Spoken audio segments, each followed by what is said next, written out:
今天我们要聊的是一场堪称富豪级清仓大甩卖的拍卖会。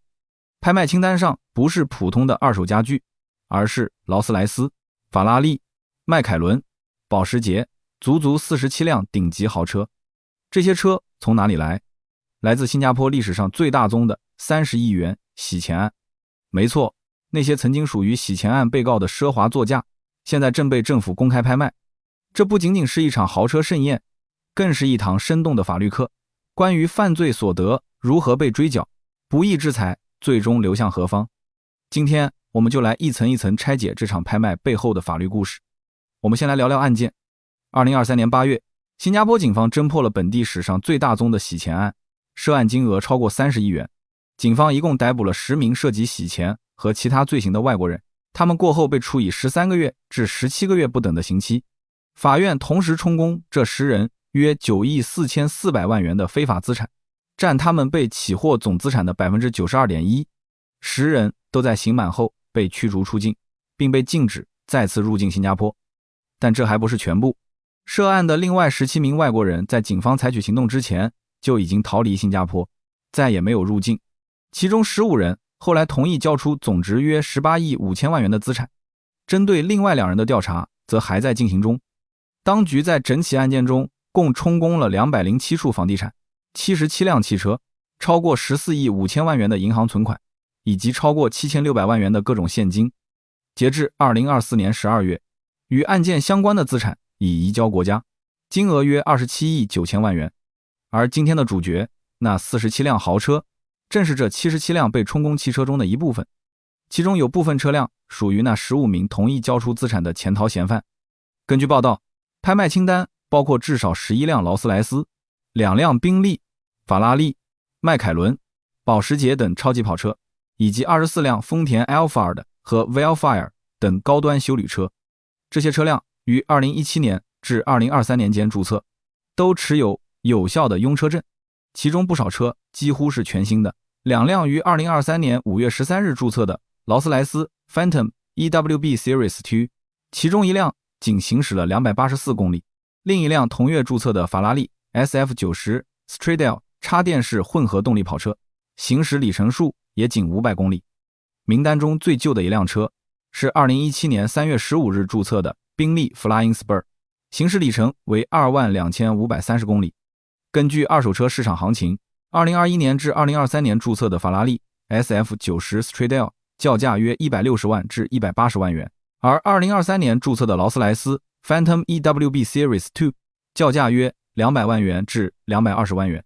不过，这些豪车虽然身价不菲，但长期扣押存放也让他们状态不佳。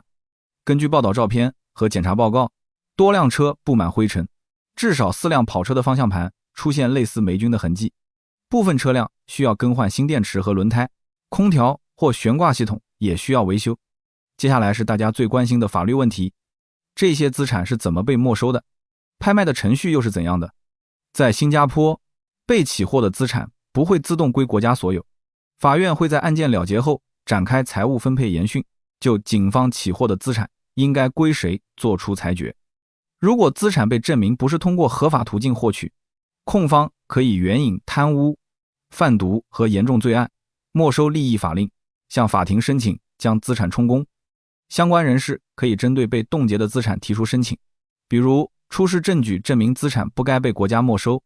即使是外国人，也可以针对在新加坡被冻结的资产向法院提出异议。只有当法庭正式发出停令将资产充公后，执法机构才有权处理这些财产。处理被充公资产的方式之一就是拍卖，拍卖所得款项将全部归于国库。在这次拍卖中，政府委任了财务咨询服务公司德勤来负责资产的变现工作。德勤于2025年8月12日正式受委，随后委任了二手车拍卖平台 Courts 来举行闭门竞标。拍卖采用闭门竞标的方式，意味着竞标者不能公开喊价，而是提交密封的标书。这种方式的优点是可以避免公开拍卖中的情绪化出价，让交易更加理性。很多人可能会好奇，政府为了保管这些资产花了多少钱？拍卖的钱又去了哪里？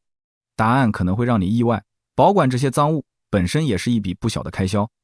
内政部长兼律政部长尚木根曾在国会书面答复中解释，当局为了照管扣押资产，需要支付相关的存储、维修和保安费用。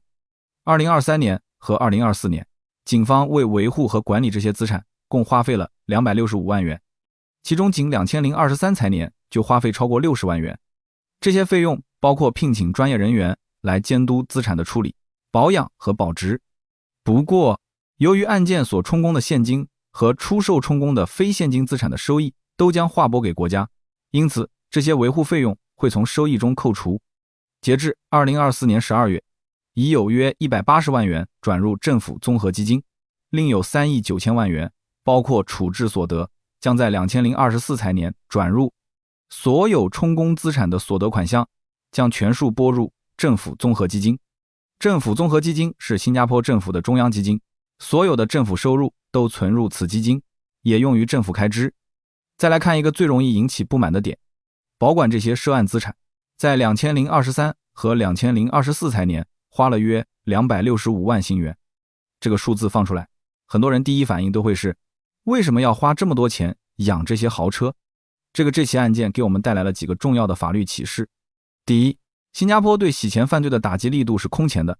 30亿元洗钱案不仅涉及10名被定罪的外国人，还追查到了17名已离境的涉案者，其中15人虽然已经逃离新加坡，但仍然同意交出了总值约18亿5千万元的资产。这说明新加坡的法律威慑力不仅限于国境之内，即使你逃到海外，你的非法资产仍然可能被追缴。第二，资产追缴的法律框架是完善的，从警方扣押、法庭审理、财务分配研讯，到法院下令充公，再到委托专业机构变现，每一个环节都有明确的法律依据和程序保障，这确保了资产处置的合法性和透明度。第三，犯罪所得不会让任何人受益。这些豪车的主人曾经用不义之财过着奢靡的生活，但现在这些车正以公开透明的方式被拍卖，所得款项全部进入国库，用于公共开支。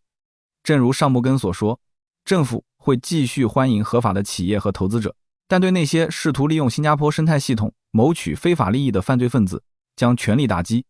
第四，维护被扣押资产本身也是一项成本。265万元的维护费用听起来不少，但相比案件中追回的近28亿元资产，这只是很小的一部分。这也说明新加坡政府在打击犯罪方面不仅有决心，也有系统性的资源投入。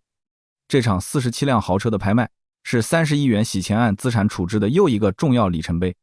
此前，警方已经将466件奢侈品和58块金条移交给德勤处置，其中包括多枚百达翡丽、理查德、米勒等名表，以及50多只爱马仕和路易威登的名牌包。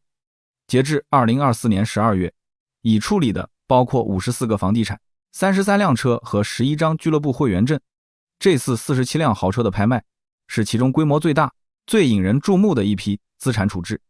这些曾经象征着财富与地位的豪车，如今静静地停在拍卖场上，等待着他们的新主人。